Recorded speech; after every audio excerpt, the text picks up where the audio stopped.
Bonsoir tout le monde, bienvenue à cette semaine aux courses, le magazine présenté par Lucie Chevrolet et Ultrafab, édition du 26 juin. Les résultats en général, et on met la table sur la fin de semaine qui arrive. Et non, Kevin Hébert est absent. Vous savez, pour nous, les gars de course, c'est un hobby, donc on essaie de faire en sorte là, de faire fitter ça dans notre horaire. Malheureusement, il y a des fois que ça ne fonctionne pas. C'est également pour ça là, qu'on l'a fait à la maison, là, qu'on ne la fait pas en studio du côté de Driver Performance. On les remercie d'ailleurs, eux et Gros Génique, là, de participer à cette émission. Je vais être accompagné de Ben. Ben, fidèle au rendez-vous. Ben oui, toujours là. Ben, y a-tu fait chaud? Il a vraiment fait chaud. Il a vraiment fait chaud. Je plains tous ceux qui ont eu à travailler à l'extérieur, les couvreurs, ceux qui travaillent sur la voirie. Ça devait être insoutenable, là. Une chance qu'on a eu quand même le 24 pour pouvoir relaxer, là. J'espère que vous avez passé une bonne Saint-Jean. Donc, j'espère que vous avez pu à profiter d'un air climatisé à cette journée de vacances. Ouais, nous, on a eu de la chaleur du côté de Sorel puis de Actonville, mais il y en a qui ont eu des tornades. Fait que je pense qu'on est censé pas mal tirer comme faux, là. Ouais, entre les deux, ouais, ouais.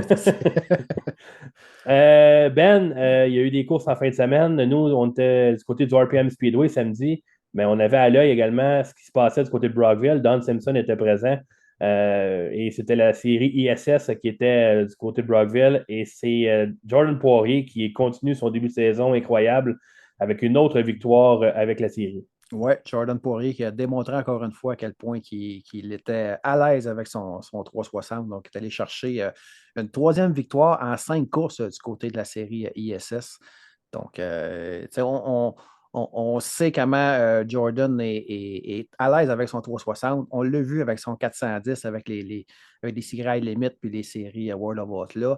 Avec son 410 aussi, il y avait je pense que ça a été plus facile qu'on pensait là, de voir, avoir ces résultats. Là. Puis on a bien hâte qu'il commence justement à faire de plus en plus de courses avec son 410 parce que il va être impressionnant. J'ai bien l'impression là, qu'il va trouver, il va pogner ça quand même assez vite, comme on dit.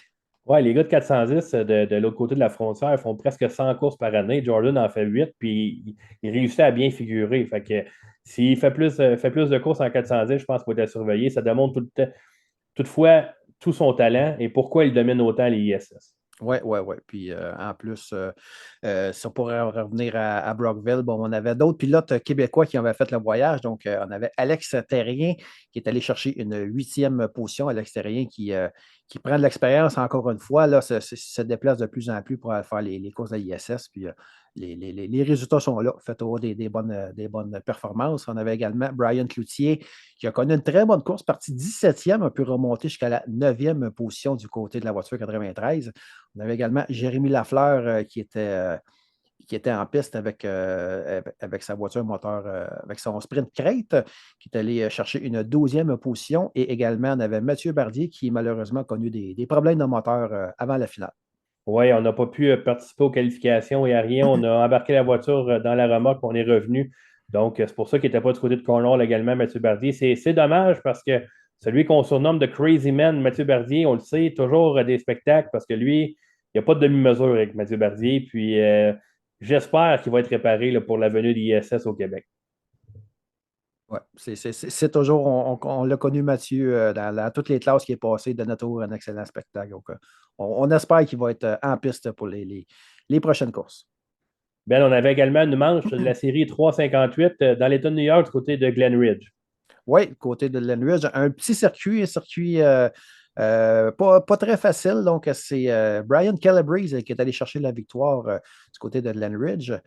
Félix Roy qui a terminé en quatrième position. Félix a quand même connu quand même une bonne course. Je pense que ça se joue dans les retardataires. A été capable de faire quelques tours à l'avant. S'est battu longtemps avec Mike Mahaney pour les positions, mais Calabrese a trouvé quelque chose à l'extérieur que personne n'avait vu. Dans les retardataires, est allé passer tout le monde, est allé chercher la victoire. Oui, Calabrese, qui est allé dans le 3 au quatrième chemin dans les courbes 3 et 4, a pris la mesure et de Félix Roy et de Mike Manny là, par l'extérieur pour aller prendre la première position. On sait qu'Calabrese, c'est un gars qui est en sportsman cet hiver là, en Floride, donc c'est un gars qui commence à modifier, n'a peut-être pas l'expérience des autres, mais va enfin chercher une grosse victoire. Donc, il l'emporte devant Manny. C'est Jordan McCready qui termine troisième et Félix prend le quatrième rang. On remercie d'ailleurs Annick Morissette là, pour les images qui ont été prises de la finale du côté de Glenridge. Ben, on a des nouvelles du côté de la Short Track Super Series. Si tu me permets, là, Airborne, on sait, c'était supposé être remis le 21 juillet. Finalement, ben, ce n'est pas le cas. On a décidé complètement d'abandonner la date de la Short Track Super Series du côté d'Airborne. Et oui, il y a des mauvaises langues. On le suit là, sur les pages américaines. Là. J'ai l'impression qu'on veut faire fermer la Short Track Super Series, mais vraiment, là, c'est tout le temps du négatif là, de la part des gens. Mais du côté de la Short Track, eh bien, on continue. Et Mike Bruno l'a très bien expliqué là, dans un post sur Facebook que ce n'est pas à cause de Brad Dio, c'est pas à cause de la série. C'est un peu une accumulation là, des programmes de course qui vont avoir lieu là, autour de cette date-là, avec la venue des Monster Trucks en plus du côté de Devil's Bowl et d'Airborne, proche de la date de reprise. On a décidé de prendre la décision justement de ne pas reprendre la course. Du côté de Mike Bruno, on expliquait une soirée de reprise, c'est jamais bon au guichet. C'est toujours difficile. Donc, on a pris cette décision-là pour également son équipe de piste parce que les gens auraient travaillé là, beaucoup de soirs en ligne. Ce n'est pas des gens qui vivent de ça, les bénévoles là, qui travaillent aux pistes de course. Donc, on a voulu un peu protéger son équipe. Puis je pense que c'est une bonne chose. A dit qu'il n'était pas en chicane avec Brett Dio. Il avait apprécié travailler avec lui, là, encore une fois, du côté de Devil's Bowl. On était là d'ailleurs. Ça a été un bon spectacle. Donc, ce n'est que partie remise. Ça va revenir l'an prochain, la Short Track Super Series du côté d'Airborne. Et du côté de Utica Rome également, on présentait une course pour Richie Evans, une course annuelle qui faisait partie de la Short Track Super Series. Finalement, ben, on a changé d'idée. Est-ce que c'est du côté de la piste ou du côté de la série, quoi qu'il en soit? Cette course-là ne sera plus sanctionnée par la Short Track Super Series. Elle va encore avoir lieu. Mais est-ce qu'on va avoir des changements au niveau des règlements? Est-ce qu'on va aller plus vers des règlements Dirt Car que les règlements de la Short Track? Donc, ça va être à suivre du côté de Utica Rome. Également, il y avait New Egypt là, qui devait avoir lieu mardi soir cette semaine.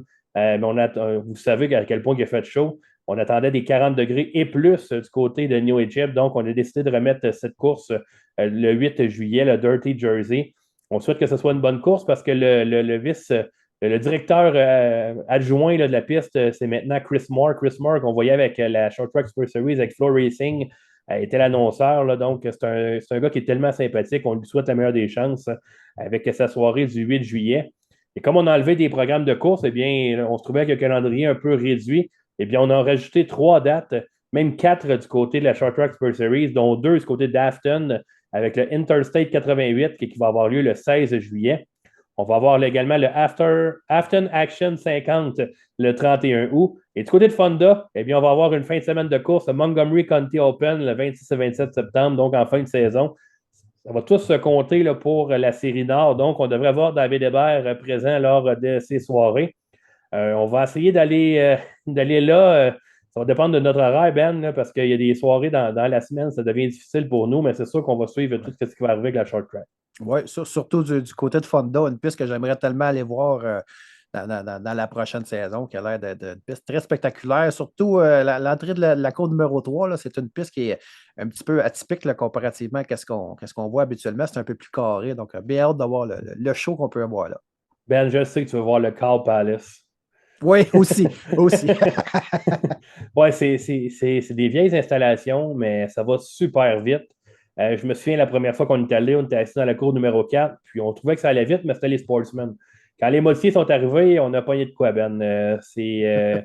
Ça va très vite. C'est d'ailleurs là, on le sait, on le répète souvent, mais c'est là que Mario Claire a hérité du surnom le Rocket. Parce que justement, lui, il roulait au large, puis les gens, ils ont dit, je ne sais pas, Mario, mais juste au bord du backstretch, c'est une rivière, tu sais. Fait que fais attention.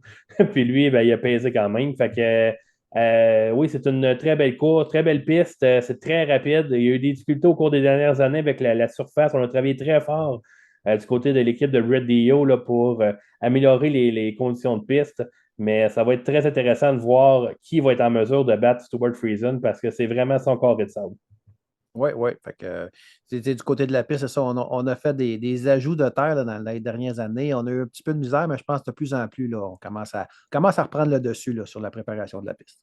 Donc, des nouveaux rendez-vous à ajouter à vos calendriers, là, amateurs de course. Je sais qu'à chaque fois qu'on sort, on voit un peu les mêmes visages un peu partout là, qui suivent tous les programmes de course. Ça fait plaisir de vous voir parce que vous êtes vraiment, vous, comme fan, vous faites partie des gars de course parce que vraiment, avec votre passion là, qui paraît comme ça nous donne encore plus envie là, de suivre le maximum de courses. Oui, puis quand vous nous voyez, venez nous saluer. Ça fait toujours plaisir de voir aux courses, de savoir que vous êtes là parce que vous avez entendu parler de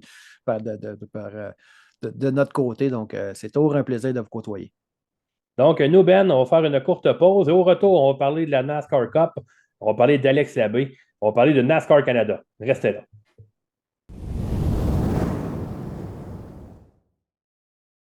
Vendredi 27 juin à l'Autodrome Grand Bay, place à la série American Racer Québec et la promo étudiant. Étudiant, c'est votre soirée. Profitez de 50% de rabais sur votre billet avec une carte étudiante 2025 en main. Les modifiés seront pour une finale de 60 tours et 5 000 à gagner. Les Sportsmen 40 tours et 2 000 en jeu. Pro Stock 25 tours, Vintage modifié 20 tours et des slingshots sur la piste au centre. Vendredi 27 juin, c'est à ne pas manquer à l'Autodrome Grand Bay, la piste de terre battue la plus rapide du Canada.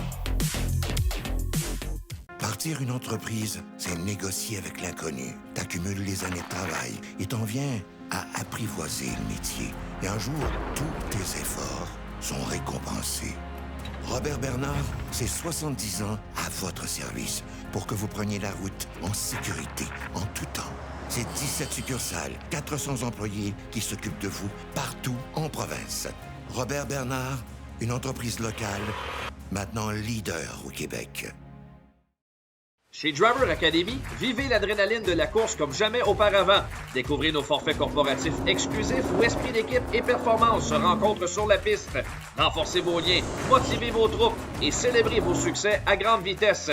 Accompagné par nos enseignants de conduite chevronnés, vous vivrez une expérience unique et exaltante. Réservez vos places dès maintenant. Driver Academy, l'expérience ultime du pilote d'un jour.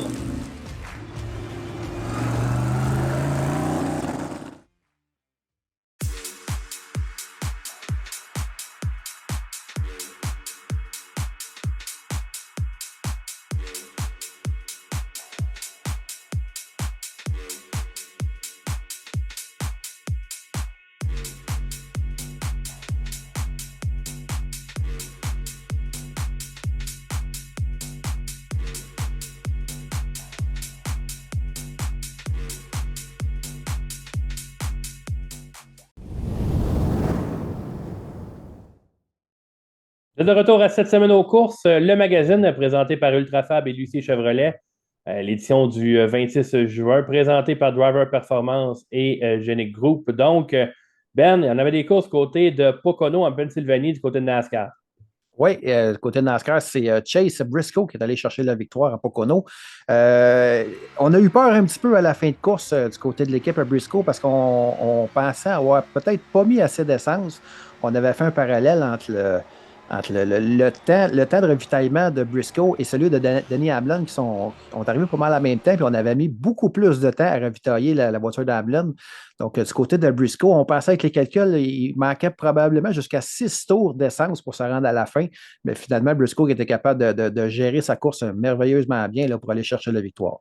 Oui, puis il a même été en mesure de faire des bangs puis de brûler ses pneus arrière. Donc, je pense qu'on avait bien calculé du côté de Briscoe. C'est peut-être Hamlin là, qui avait mal calculé en mettant trop. Oui, oui, oui. Puis aussi, ce qu'on a remarqué aussi pendant la course, il y a eu beaucoup de pneus explosés, des pneus avant-droit qui explosaient. On sait que la piste de Pocono, c'est une piste quand même très rapide avec pas beaucoup d'inclinaison, ce qui met beaucoup de charge sur le pneu avant-droit. Donc, on voyait beaucoup de pneus exploser, surtout McDowell, qu'en pleine ligne droite, le pneu a carrément, il s'est défait, il a explosé là, au bout de la ligne droite. Donc, ça a été dur pour les Goodyear à Pocono. Oui, c'est une piste que les pilotes ont toujours un peu peur parce que c'est la plus grande ligne droite là, qu'on a du côté de NASCAR.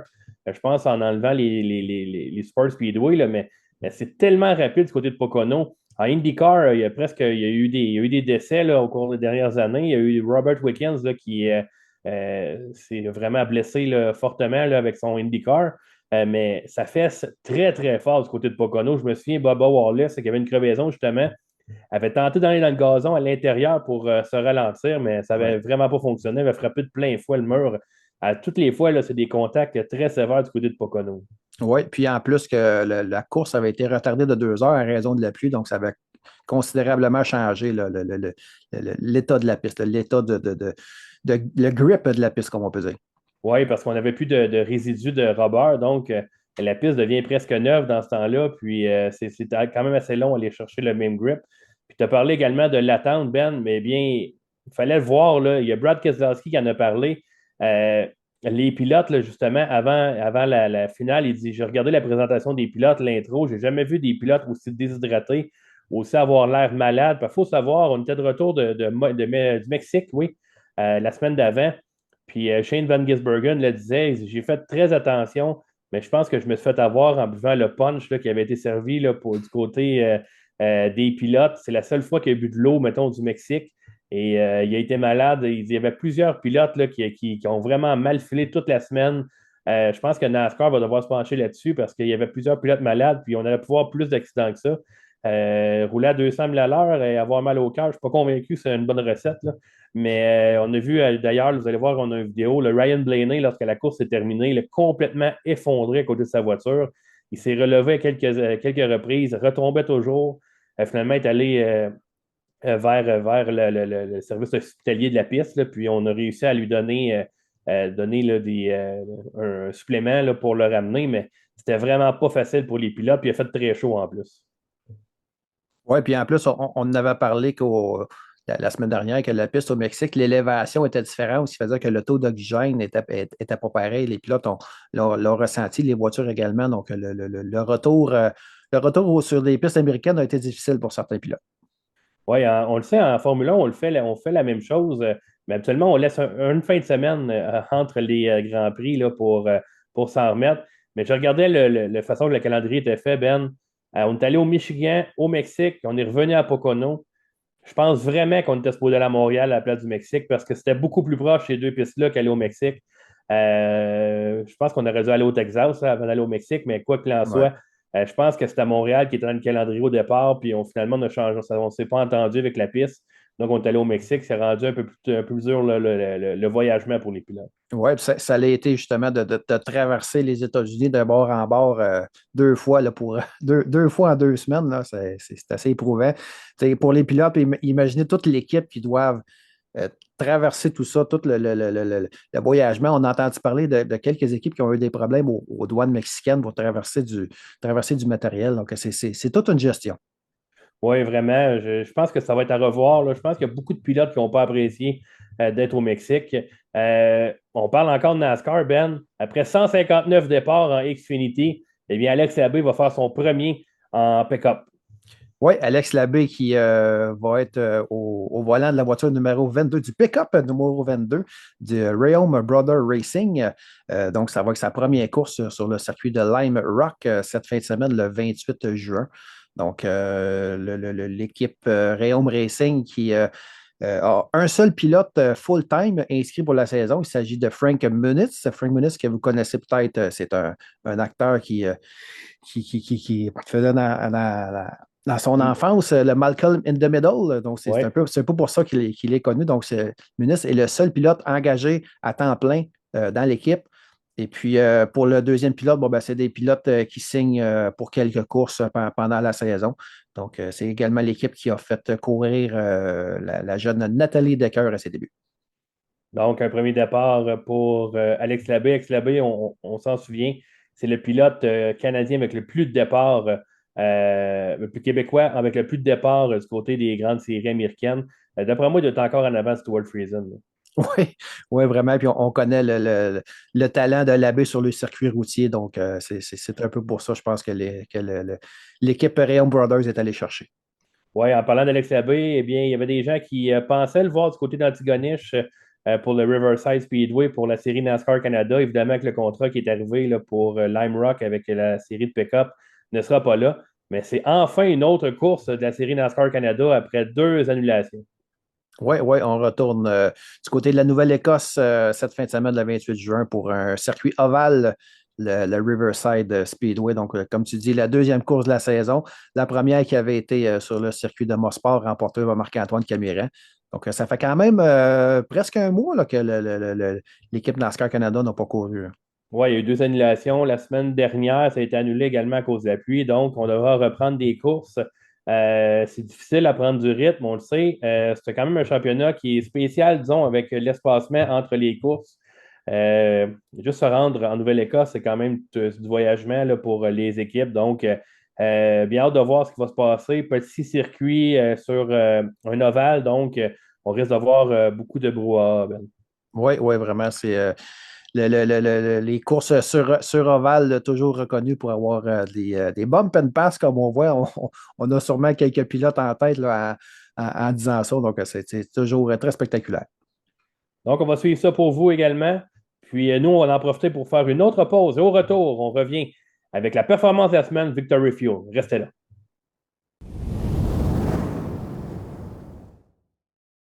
Jeudi 3 juillet au Airborne Park Speedway. C'est la célébration du jour de l'indépendance comme nulle part ailleurs. Les sportsmen y seront pour y disputer le Firecracker 44, une finale de 44 tours de pur spectacle avec 2000 $ à gagner.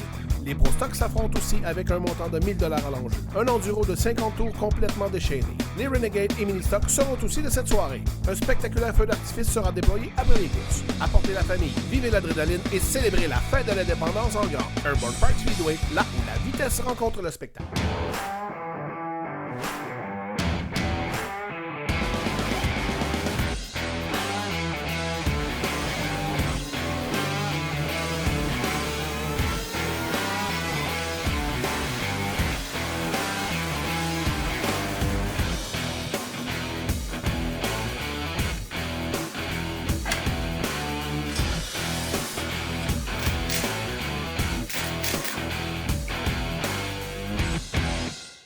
Même si votre char est un peu magané, ou même bien magané, on s'en occupe comme si ça valait de l'or.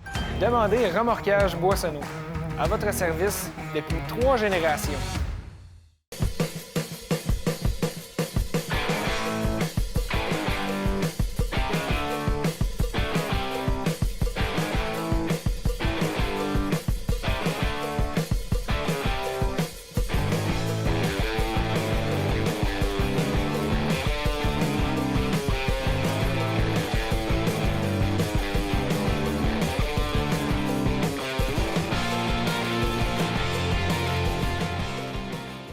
Chez Lucie Chevrolet, notre amour pour les voitures se transmet de génération en génération. Une passion pour l'excellence, le service et la vitesse qui vient avec. Chaque moteur est un hymne à l'adrénaline, chaque course une victoire pour l'honneur. Rejoignez la famille Lucie Chevrolet, là où vos rêves deviennent réalité. Lucie Chevrolet, pour les amateurs de voitures et de sensations fortes.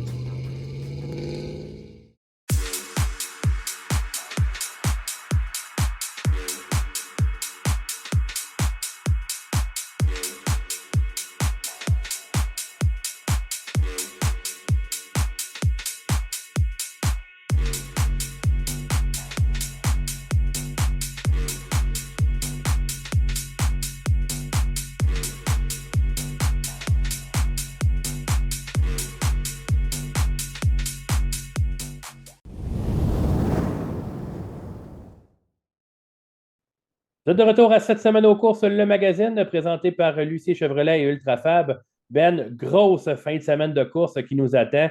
Je pense à un gars comme Félix Roy qui aura 6 soirées de course en ligne.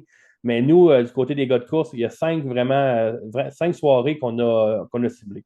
Oui, ça commence au Airborne Park Speedway avec le Thursday Night Thunder. Championnat mi-saison. Déjà championnat mi-saison. Il me semble que ça ne fait pas longtemps qu'on va aux courses. Donc, ça sera avec toutes les classes régulières, signature d'autographes pendant l'intermission. Et j'ai vu avec des courses pour enfants avec des petites voitures ou des vélos, là, mais ça risque d'être très intéressant.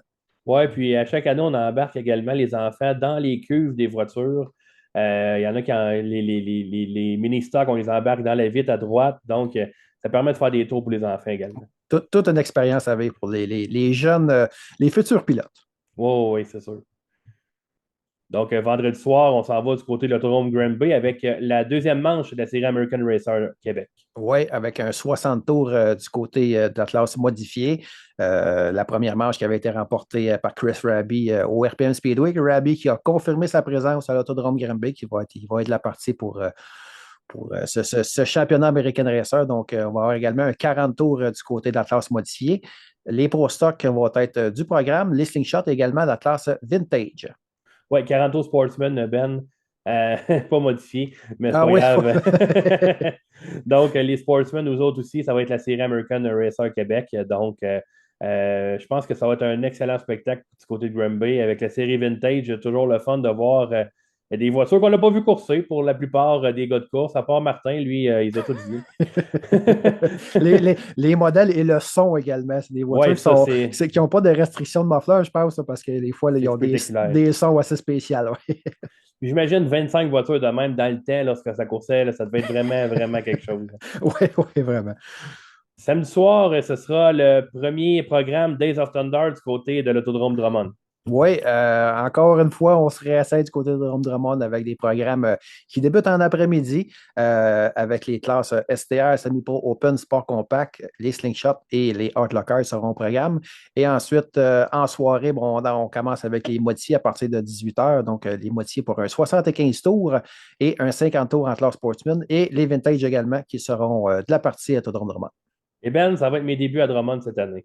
Oui, les débuts de le grand retour de Tommy à l'animation de Drummond, donc ne manquez pas ça. Oui, c'est ça. Dimanche, non, dimanche soir, j'aime tellement ça me vanter, c'est fou. Dimanche soir, du côté de Cornwall, mais bien là, on attend la visite, puis on va avoir tout un spectacle, Ben, parce que la série Gros Bloc qui arrive en Ontario. Avec le Haut-Canada 100, le Haut-Canada 100 avec la série Dirt Car Gros Bloc. Donc, tout un spectacle. Les gros noms vont être là. On a vu Stuart Friesen qui a coché présent. Donc, on a hâte de voir la course, la série Dirt Car, la série Gros Bloc. Les Pro Stock également seront là avec la série Farnham avec un 50 tours. Également, les Mud Light et les Sportsmen seront de la partie.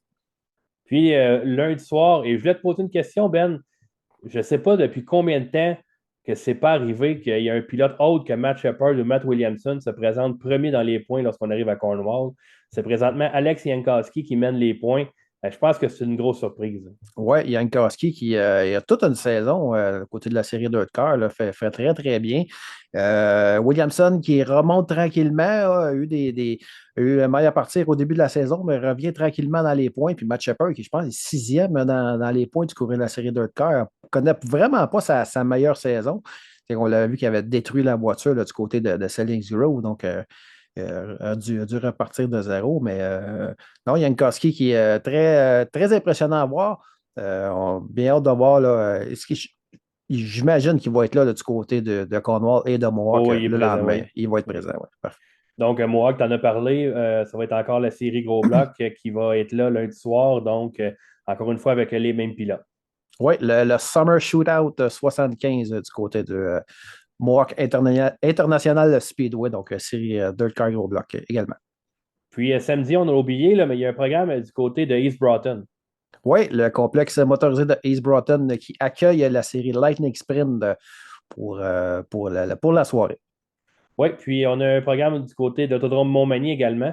Le Tom Curley 150, donc un événement là, qui est bien attendu là, pour les amateurs d'asphalte. Donc, ce programme très rempli là, qui nous attend, qui attend les fans de course, Ben.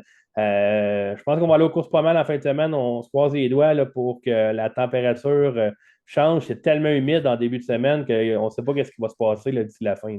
Oui, c'est soit qu'il y a de la pluie ou soit qu'il y a de la chaleur. Là. Ça prendrait un petit milieu. Là. Mais avec la chaleur qu'on a eue, les bonnes chances qu'on ait des orages qui nous arrivent, on espérait que ça nous arrive avant la fin de semaine, qu'on puisse avoir des courses. Donc, c'est la fin de semaine des gars de course qui s'en vient. On va aller maintenant du côté de la performance de la semaine Victory Fuel. La performance de la semaine, une présentation de Victory Fuel. Bon, la performance de la semaine, Ben, il y avait plusieurs choix, puis moi, j'en ai un que je veux placer avant. Là, il ne remportera pas la performance de la semaine, mais je pense que c'est digne de mention. C'est Claude Brouillard du côté du RPM Speedway. Un premier top 5 en 3 ans là, pour le Silver Bullet. 48e saison aux courses pour Claude Brouillard. Je pense que il n'y a pas personne dans les estrades là, qui n'était pas content pour lui. Oui, vraiment, Claude Brouillard qui a fait une excellente soirée du côté du RPM. Des bons temps en temps chronométré, bonne qualification, bonne finale. Il s'est battu pendant toute la finale pour aller chercher cette position. Mais Claude, tu sais, malgré, je ne sais pas s'il nous écoute, mais malgré son âge, Claude, là, est quand même très en forme, même probablement plus en forme que beaucoup d'autres pilotes dans la classe modifiée. Oui, puis même en STR, parce que d'après moi, il est plus en forme que la personne que tu as choisie là, pour la performance de la semaine. Ouais, performance de la semaine. Bon, ben, on a choisi un gars qu'on connaît très bien, un gars que ça fait quelques années qu'il court dans la classe STR, quelques victoires durant la saison. On sait que peut-être, il devrait peut-être travailler plus sur son auto, devrait peut-être mettre plus d'heures, mais finalement, ça porte fruit. Fait qu'on avait pensé peut-être à Kevin Hébert comme performance Non, de la non, semaine. non, non, non, Non, non, non, non, c'est vrai. non, Il non, s'est non. fait laver par son père la fin de Son semaine. père Donc, l'a rincé toute la fin de semaine. donc, Pierre Hébert, tu veux, on te donne la performance de la semaine parce que Kevin, il n'est pas capable d'aller te chercher. Non, c'est ça. Puis, j'avais peut-être quelque chose pour mon père dimanche, j'avais trouvé le large, là, mais on le sait, là, Pierre, il crouse quand Kevin est deuxième, puis il veut venir à côté de lui, puis il va le battre après. Là. En plus que Pierre nous dit l'auto va pas très bien. Depuis mon accident à Drummond, il avait fait des tonneaux à Drummond l'année passée. L'auto va moins bien, mais finalement, ça n'a rien changé. Il est toujours aussi performant qu'il l'était. Ouais, très humble au micro parce que samedi, il dit que sa voiture allait bien, mais lorsqu'on a discuté avec lui puis Kevin, ça a l'air que ça rotait, puis ça allait vraiment pas bien. Donc, il est capable d'aller chercher une victoire. Puis vraiment, là, je pense que du côté des STR, selon ce que Kevin nous a dit, non, c'est pas vrai, mais on a eu tout un spectacle. On l'a vu également là, sur la webcam qui était dans la voiture de Jacob No. Là, il y a eu beaucoup de dépassements. Je pense que les gars là, ont beaucoup de plaisir là, parce que les pistes leur permettent justement d'exploiter là, la façon de conduire de ces voitures-là. Oui, puis on a quand même un bon car count, là, même depuis le début de la saison. C'est 15-20 voitures à chaque présence. Donc, c'est une très belle classe de développement. Donc, pour nous, c'est ce qui met fin à l'émission. Ben, merci d'avoir été là avec moi. Merci d'avoir accepté que je remplace Mini. On ne peut pas avoir payé. Donc, merci d'avoir été là à tout le monde. Merci à nos commanditaires, Lucie Chevrolet, Ultrafab. Merci aux commanditaires de cette soirée. Donc, l'émission de jeudi, Driver Performance et Groupe Génique. On se donne rendez-vous sur les pistes de course tout au long du week-end. On va être là. Venez nous voir, venez nous jaser. Ça nous fait toujours plaisir. Donc, eh bien, ben, c'est comme ça termine. C'est tout. On coupe. C'est tout. On coupe ça. Non, non, mais pour vrai, là, ayez du plaisir. Allez aux courses. C'est le temps d'y aller parce que, même que ça soit fini, ça va être l'hiver, puis on va trouver ça plate. On va devoir regretter de ne pas avoir été aux courses. Donc, allez-y, puis on se voit sur les pistes ce week-end. Donc, merci d'avoir été là. Salut.